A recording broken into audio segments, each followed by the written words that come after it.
Hello नमस्ते invest to the च्यानलमा हजुरलाई स्वागत छ। आज हामीले विकली पर्सपेक्टिभको एनालाइज लिएर आएको छौँ र विकली पर्सपेक्टिभको एनालाइजमा चाहिँ हामी लगभग डेली पर्सपेक्टिभमै त्यति पोजिटिभ आइसकेको छैन। मार्केट साइडवेज पोजिसनमा बसिरहेको छ, मार्केटले रिभर्सलको सङ्केतहरू देखाइरहेको छ। त विकली पर्सपेक्टिभको एनालाइजमा चाहिँ अभियसली त्यो खालको सिनेरियो हामी इन्डिभिजुअल सेक्टरहरूको पनि विकली एनालाइज गर्दाखेरि चाहिँ एक्सट्रिम पोजिटिभ जोनमा मार्केट पुगिसकेको भनेर हामी देख्दैनौँ। लगभग करेक्टिभ प्याटर्नै करेक्सन मोडुलै हाबी छ भनेर पनि हामी भन्दाखेरि पनि त्यही किसिमको भन्नेछौँ। तर पनि मार्केटमा विकली पर्सपेक्टिभमा पनि रिभर्सलको सङ्केतहरू देखिने कोसिस चाहिँ गरिरहेको छ। लगभग डेली पर्सपेक्टिभमा त्यो देखिएको कारणले पनि विकलीमा पनि देखिन सक्छ, तर विकलीले पनि स्ट्रक्चर चाहिँ बनाउँदैछ। लगभग साइडवेज पोजिसनको राम्रै स्ट्रक्चर क्रिएट गरिसकेपछि विकलीमा हामी बुलिस जोनमा जाने भनेको चाहिँ कहिले हुन्छ भन्दाखेरि चाहिँ लगभग यो ट्रेन्ड लाइनलाई ब्रेकआउट गरिसकेपछि चाहिँ बल्ल विकली जोनमा हामी लगभग जान्छौँ। त्यो भनेको चाहिँ लगभग यही लेभलबाट फर्केर रिभर्सलको सङ्केत देखायो भने सानसानो क्यान्डलस्टिक प्याटर्न बनाउँदै पनि 2 हप्ता जति टाइम फ्रेम लिन सक्छ र अब दुईटै खालके अथवा तिनै खालके सिनियर चाहिँ देखिन सक्छ। यहाँ लगभग यही लेभलबाट अलिकति अरू 2 हप्ता यही लेभलमा साइडवेज खेल्ने पनि सिनियर बन्न सक्छ, अथवा योभन्दा अलिकति स्लाइटली तल आएर लगभग 2580 को लेभलसम्म फेरि टेस्ट गर्न आएर चाहिँ त्यस पछाडि रिभर्सलको सङ्केत आउने हो कि भन्ने कन्डिसन पनि मार्केटमा हुनसक्छ। तर त्यो गर्दै गर्दाखेरि चाहिँ सानसानो क्यान्डलस्टिक प्याटर्न बनाउनु पर्यो। यही किसिमको आजको यो जुन अहिलेको हप्ता छ त्यही खालको क्यान्डलस्टिक प्याटर्न बनाउँदैखेरि गऱ्यो भने चाहिँ त्यो सिनियर पनि भ्यालिडेसन नै छ। र त्यस पछाडि अर्को 2 हप्ता यहीँबाट पिकअप लिएर 1-2 हप्ता अथवा 3 हप्तासम्म टाइम फ्रेम लिएर यो ट्रेन्ड लाइनलाई ब्रेकआउट गरेर मोमेन्टम 3200 को 2900 को लेभलसम्म लान सक्ने सम्भावना हुनसक्छ। तिनटै प्रोबेबिलिटीहरू चाहिँ अहिलेसम्म भ्यालिड भइसकेको छ। कुन प्रोबेबिलिटीको चाहिँ हाबी हुन्छ भनेर हामी अहिले भन्न सक्दैनौँ। अबको 1 हप्ता पछाडि लगभग नेक्स्ट हप्तादेखि चाहिँ अलिकति क्लियर पिक्चरमा मार्केटमा देखिन सक्छ कुन प्रोबेबिलिटीको अपर्च्युनिटी चाहिँ बढेर जान्छ भनेर। नेप्सेमा खासै स्ट्रक्चर चेन्ज भएको छैन। विकली पर्सपेक्टिभमा हिस्टोग्रामहरू बढ्ने नै क्रममा छन्। अब 2 हप्ता जति लगभग साइडवेज पोजिसनमा बस्यो भने हिस्टोग्रामहरू घट्ने पोजिसनमा बस्छन्, त्यस पछाडि अलिकति मार्केटमा पोजिटिभ एस्पेक्टहरू देखिन सक्छ। इन्डिभिजुअल सेक्टरमा हामीले ब्याङ्किङ सेक्टर हेर्दाखेरि अलिकति पोजिटिभ देखेकै छ ब्याङ्किङ सेक्टर, र ब्याङ्किङ सेक्टरले चाहिँ लगभग यो हाम्रो जुन 1400 को रेन्ज छ 1400 को रेन्जलाई ब्रेकडाउन गर्ने सम्भावना त्यति देखिएको छैन अहिलेसम्म। अब हेर्दै जाउँ कस्तो खालको स्ट्रक्चर बनाउँदैछ। अलिकति साइडवेज करेक्टिभ प्याटर्नमै गयो भने पनि लगभग यहाँनिर चाहिँ हाम्रो जुन लोवर ट्रेन्ड लाइन छ त्यसको सपोर्ट जोन पनि छ, र यो जुन लङ टर्म बेसिसको सपोर्ट जोन छ, सपोर्ट लाइन छ, त्यसको पनि ट्रेन्ड लाइनको सपोर्ट जोन छ भनेपछि त्यो भनेको अलिकति डिसेम्बर टाइम फ्रेम हो। त्यो भनेको अलिकति टाढाको टाइम फ्रेम छ। अब ब्याङ्किङ सेक्टरमा डिभिडेन्ड एनाउन्स गरिसकेपछि अलिकति प्राइस एडजस्ट हुन्छ, त्यस पछाडि मान्छेहरूले अलिकति एक्जिट आउट स्ट्राटेजी चाहिँ लिइरहेको इतिहासहरू छ पुरानो। अब यो पालि कस्तो खालको स्ट्रक्चर बनाउँछ त्यो भयो भने चाहिँ डिसेम्बरसम्म साइडवेज पोजिसनमा करेक्टिभ प्याटर्न बनाउँ भने चाहिँ त्यस पछाडि मोमेन्टम आयो भने चाहिँ हामीले यो ट्रेन्ड लाइनलाई ब्रेकआउट गरेर एकदम राम्रो सेटअप तरिकाले माथि जान सक्ने सम्भावना पनि हुनसक्छ। त्यही भएर ब्याङ्किङ सेक्टरमा त्यति आत्तिनुपर्ने कन्डिसन चाहिँ छैन, तर त्यो भन्दै गर्दा साइडवेज पोजिसन चाहिँ अझै लम्बिन सक्ने चान्स चाहिँ देखिरहेको छ अहिलेको विकली पर्सपेक्टिभको एनालाइजबाट। अब स्ट्रक्चर चेन्ज गरेर यो ट्रेन्ड लाइनलाई ब्रेकआउट दियो भने चाहिँ डिफ्रेन्ट फ्याक्टर हुनसक्छ। त्यतिखेर चाहिँ मजाले इन्ट्री अपर्च्युनिटी गर्न सक्नुहुन्छ हजुरहरूले। यो ट्रेन्ड लाइनलाई ब्रेकआउट दिइसकेपछि एक लेभलको राम्रै स्विङ चाहिँ लगभग 1700 को लेभलसम्म स्विङ चाहिँ हामी एक्सपेक्ट गर्न सक्छौँ ब्याङ्किङ सेक्टरमा। त्यस पछाडि हाइड्रो पावर सेक्टरको स्ट्रक्चर पनि राम्रै छ। यो ट्रेन्ड लाइनमा प्रोटेक्ट गरेर मोमेन्टम भइरहेको छ, तर अल टाइम हाईको जोन जुन 2900 को लेभल छ 2900 को लेभललाई ब्रेकआउट गर्न एकचोटि लगभग यहाँनिर ट्राई गरौँ, यहाँनिर पनि ट्राई गरौँ, तर भोलिदेखि नै सेलिङ प्रेसर यहाँनिर ट्राई गरौँ। 2-3 हप्ताको पछाडि फेरि करेक्टिभ प्याटर्नमा तल आएको छ। यो पालि यसलाई ब्रेकआउट गऱ्यो भने चाहिँ अलिकति लामै माथिसम्म जान सक्ने 4400 4800 को यात्रा, अथवा माथि गयो भने 5200 को यात्रासम्म पनि जान सक्ने चान्स चाहिँ हुनसक्छ। तर त्यो 5200 को यात्रा भनेको अल टाइम हाईको लेभलतिर चाहिँ हुनसक्छ। तर पनि स्ट्रक्चर हेर्दाखेरि त्यति म्यासिभ तरिकाले तल जाइहाल्ने कन्डिसन चाहिँ देखिँदैन। हिस्टोग्रामहरू घट्ने नै क्रममा छन्, पोजिटिभ बुलिस क्रसओभर आइसकेको छैन। त्यो चाहिँ हामीले वेट गरिरहेछौँ। तर ट्रेन्ड लाइनमा आएको छ, ट्रेन्ड लाइनमा सपोर्ट लेभलमा चाहिँ बायरहरू इन्ट्रेस्टेड भइरहेको छन् भनेर हामी भन्न सक्छौँ। त्यो फ्याक्टर चाहिँ हामी भन्न सक्छौँ। यो ट्रेन्ड लाइनलाई यो माथिको रिजेक्सन जोनलाई ब्रेकआउट गऱ्यो भने चाहिँ राम्रै स्विङ हामी हाइड्रो पावर सेक्टरमा एक्सपेक्ट चाहिँ गर्न सक्छौँ। आरएसआई फ्याक्टर र एमएसडी फ्याक्टरमा पनि एमएसडीको हिस्टोग्रामहरू घट्ने क्रममा छ, पोजिटिभ एस्पेक्ट आउन बाँकी नै छ भन्न सकिन्छ। डेभलपमेन्ट सेक्टर पनि लगभग अल टाइम हाईकै रेन्जमा साइडवेज खेलिरहेछ। यसले पनि लगभग हाम्रो 6000 को लेभललाई ब्रेक नगरुन्जेलसम्म चाहिँ राम्रो किसिमको मोमेन्टमहरू आइहाल्ने कन्डिसन चाहिँ देखिँदैन। तल्लो लेभलमा आउँदाखेरि यो तलको ट्रेन लाइनको सपोर्टको जोन पनि यही हो र यो पनि यही हो, त्यही भएर स्ट्रङ सपोर्टको जोन छ।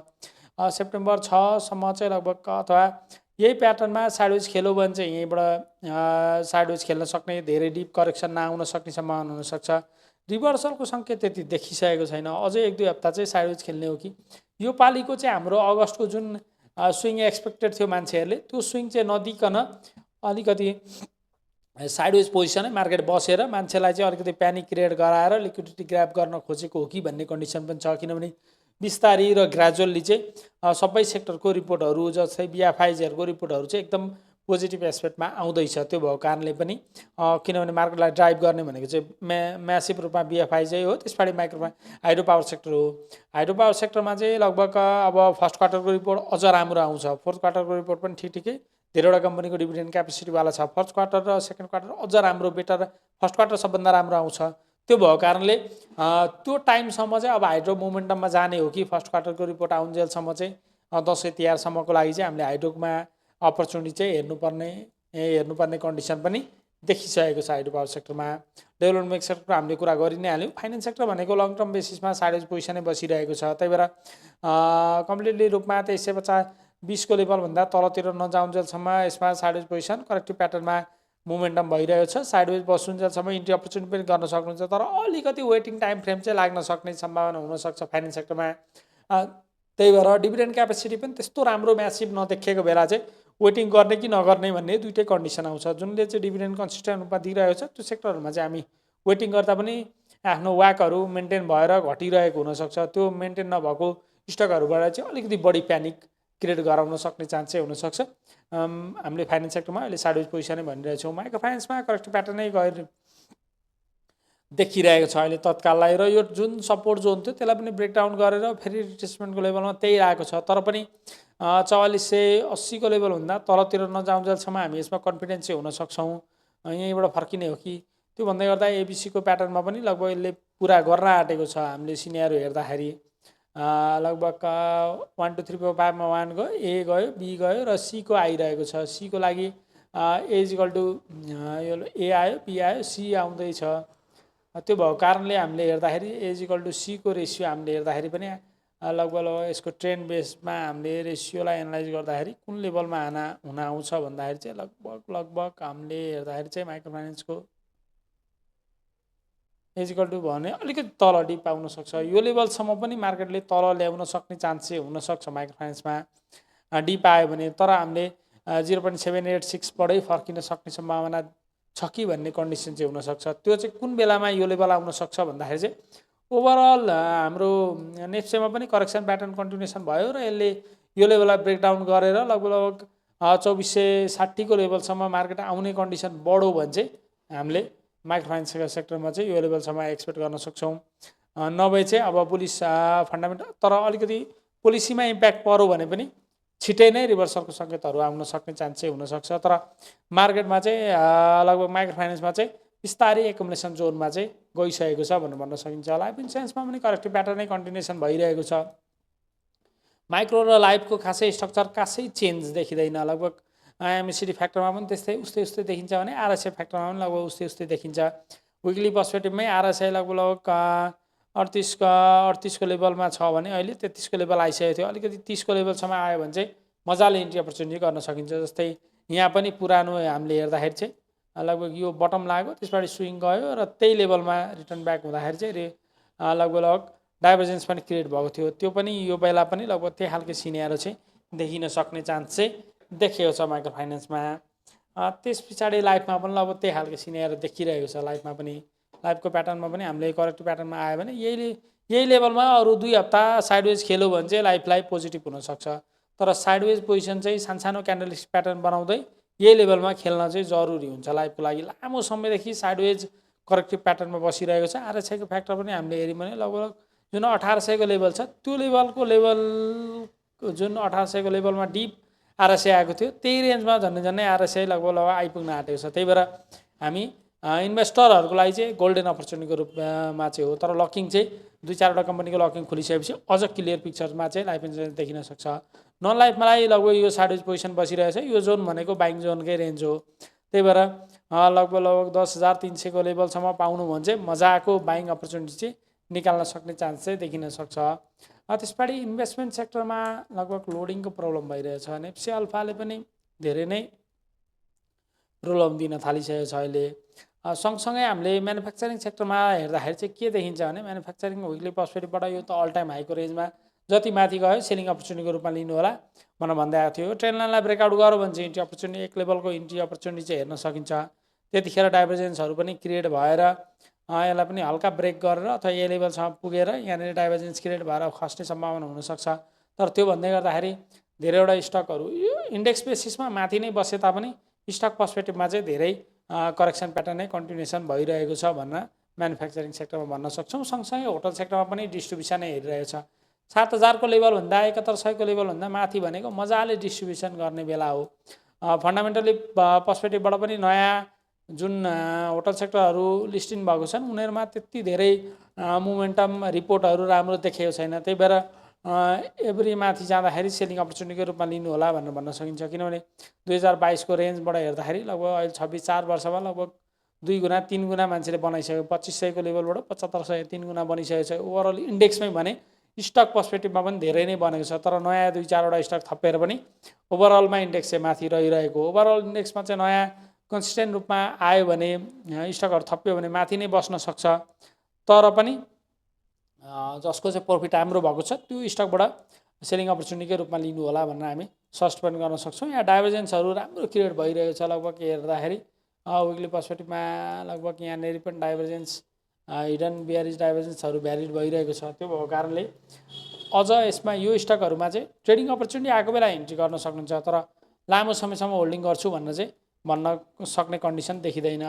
अदर सेक्टरमा हामीले हेर्दाखेरि अदर सेक्टरलाई पनि लगभग एक लेभलको राम्रो माथि डिस्ट्रिब्युसन भइसकेपछि अलिकति तल ल्याएर तल लेभलमा सपोर्ट लिन कोसिस गरेको छ। यो रेन्ज भनेको स्ट्रङ सपोर्ट जोन पनि हो। जुन लेभलमा यहाँनिर ब्रेकआउट गरेको थियो रिट्रेसमेन्ट गरेको थियो त्यो लेभलमा। त्यही भएर करेक्सनमै गयो भने पनि यो लेभलमा अझै साइडवेज एक लेभल खेलेर एक लेभल माथि स्विङ गरेर अनि ब्रेकडाउन गर्न सक्ने चान्स चाहिँ हुनसक्छ। तत्काल यसलाई ब्रेकडाउन गरिहाल्नुपर्ने कन्डिसन चाहिँ देखिँदैन। त्यही भएर एमएसिडी पर्सपेक्टिभबाट हेर्दाखेरि पनि पोजिटिभ एस्पेक्टहरू देखिरहेछ। तर त्यो भन्दै गर्दा माथिको लेभलमा चाहिँ कति लेभलमा एग्रेसिभ रूपमा माथि जान्छ त्यो चाहिँ तत्काललाई अहिले भन्न सक्ने कन्डिसन चाहिँ देखिँदैन। कुनै न कुनै नीति परिवर्तन भयो भने चाहिँ एग्रेसिभ रूपमा जान सक्छ। नभए चाहिँ अहिले वेट एन्ड वाचकै कन्डिसन देखिएछ। अदर सेक्टरलाई हामीले हेर्ने भनेको अदर सेक्टरको चाहिँ लगभग विकली पर्सपेक्टिभको एनालाइज हेर्दाखेरि के देखिन्छ भन्दा अलिकति टाइम चाहिँ ल्यागिङ भइरहेको छ अदर सेक्टरमा। नेप्सीको लोडिङ प्रब्लमले हो। हामी लगभग लोडिङ कम्प्लिट हुने बित्तिकै आइहाल्छौँ। विकली पर्सपेक्टिभबाट अदर सेक्टरलाई हामीले हेर्दाखेरि चाहिँ लगभग अदर सेक्टर एक लेभलको स्ट्रङ सपोर्ट जोनमा चाहिँ आएको छ। जस्तै हजुरहरूले यो हेर्न सक्नुहुन्छ। यो लेभल भनेको चाहिँ लगभग यहाँनिर स्विङ पनि लिएको लेभल हो। यहाँबाट रिजेक्सन खाएर त्यहाँदेखि म्यासिभ क्यान्डलस्टिक प्याटर्न बनाएको लगभग यो लेभल भनेको यहाँनिर पनि रिजेक्सन खाएको जोन हो। त्यो लेभलमा आएको छ। यही लेभलबाट रिभर्सलको सङ्केतहरू आउन सक्ने चान्स पनि हुनसक्छ। तर अहिलेलाई तत्काल वेट एन्ड वाचकै कन्डिसन बस्नु होला। राम्रो स्विङ आउनलाई चाहिँ अझै अलिकति 1-2 हप्ता जति चाहिँ यही लेभलमा साइडवेज खेल्न जरुरी छ। लगभग अगस्त महिनाभरि साइडवेज खेलेर सेप्टेम्बरदेखि मोमेन्टम आउन सक्छ। त सेप्टेम्बरमा त जेनरली हाम्रो बटम लाग्ने गर्ने हुन्छ। तर डिभिडेन्ड क्यापेसिटीको डिभिडेन्ड पर्सपेक्टिभबाट हेर्दाखेरि पनि त्यति राम्रो देखिँदैन। फ्यान्टास्टिक डिभिडेन्ड भएको स्टकहरू नभएको सिएसडिसी छ एउटा इन्भेस्टमेन्ट पर्सपेक्टिभबाट। तर एनआरएन एउटा अघिल्लो वर्ष 40% डिभिडेन्ड दियो। यो वर्ष अहिलेसम्म नेगेटिभमा रिपोर्ट निकालिरहेछ। त्यही भएर पनि त्यस्तो कन्सिस्टेन्ट रूपमा चाहिँ ग्रोथ पर्सपेक्टिभको स्टकहरू चाहिँ नभएको कारणले पनि यो स्टकमा त्यति मोमेन्टम देखिएको छैन। एक लेभलको राम्रो स्विङ चाहिँ गयो तर डिस्ट्रिब्युसन राम्रै भइरहेको छ। एकुमुलेसन फेज पनि बिस्तारै चल्न सक्छ। यो लेभलमा साइडवेज खेल्यो भने चाहिँ हामी इन्ट्री अपर्च्युनिटीको रूपमा पनि हेर्न चाहिँ सक्छौँ। एमएसिडी पर्सपेक्टिभबाट एकदम तल आइसकेको छ। आरएसआईमा पनि लगभग हामी 3300को रेन्जबाट 2900को रेन्जमा बसिरहेछौँ। फर्किन सक्ने कन्डिसनमा चाहिँ छ। साइडवेज करेक्टिभ प्याटर्न आयो भने चाहिँ लगभग 93को रेन्जमा पाउनु भने चाहिँ मजाको बाई हुनसक्छ। हुन्छ, आजको विकली पर्सपेक्टिभको एनालाइजबाट हामी बिदा चाहन्छौँ। लाइक सेयर सब्सक्राइब र कमेन्ट गर्न नछुटाउनुहोला। कमेन्ट गरेको स्टकको चाहिँ नेक्स्ट भिडियोमा हामी डिटेल रूपमा एनालाइज लिएर आउने कोसिस गर्नेछौँ। किप इन्भेस्टिङ र ह्यापी ट्रेडिङ भन्दै आजको भिडियोलाई हामी बिता चाहन्छौँ। हस्, थ्याङ्क यू।